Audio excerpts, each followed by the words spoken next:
Hello বাবা ইমন। Hello মামা। তোর বাবা আজ থেকে 1 মাস আগে মারা গেছে। কি বলেন মামা? আপনি আমাকে আগে জানাননি কেন? তোর মা জানাতে মানা করছিল রে বাবা। তুই এত টাকা খরচ করে চাকরি পেয়েছিস, যদি জানাই তুই মন খারাপ করে চলে আসবি, তোর চাকরি চলে যাবে রে বাবা।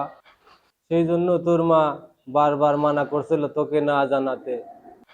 কিন্তু আজ তোকে মানা করার মতো আর কেউ নেই। তোর মা এবং তোর ভাই আজ এক দুর্ঘটনায় মারা গেছে রে বাবা। ভাই তোমার সুপার তো বিয়ে হয়ে যাচ্ছে।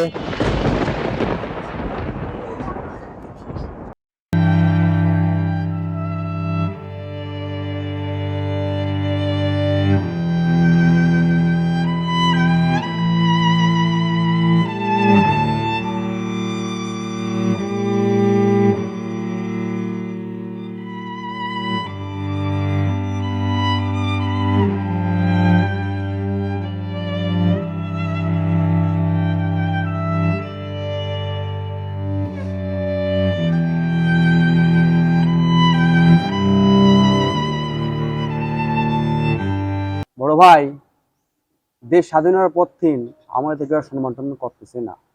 হ্যাঁ ঠিকই করেছিস, সম্মান যদি নাই করতো তাহলে ছয়টা মোবাইল চুরি হতো না। বড় ভাই কথাটা ঠিক হয়েছে। তাহলে বলুন বড় ভাই, আমাদের কি করা উচিত? অপরিচিত লোক দেখলে ধরবো।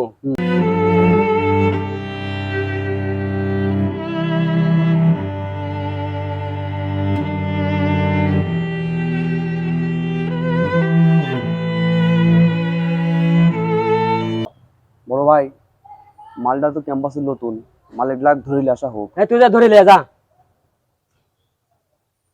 নিখুঁত ভাবে ধরিতে পারে।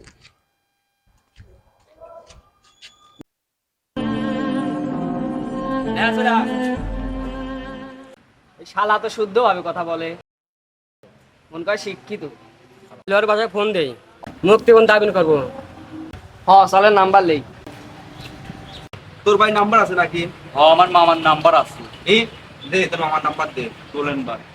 ওর মামাক ফোন দিছেরই মুক্তিপণ দাবি করি। হ্যালো। আপনার ভাগ্যের যদি জীবিত পেতে চান তাহলে 50,000 টাকা পাঠান। আপনার ভাগ্নি তো আমাদের মোবাইল চুরি করেছে।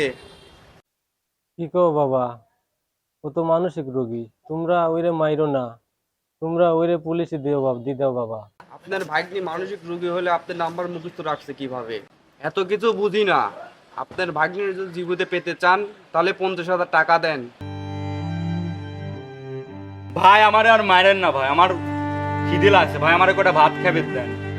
তো মার খাওয়ার পরও তোর পেট ভরে নাই। ভাই উকে খাবি দেন। বড় ভাই, আবার কিরম হয়েছে? আলহামদুলিল্লাহ ভালো।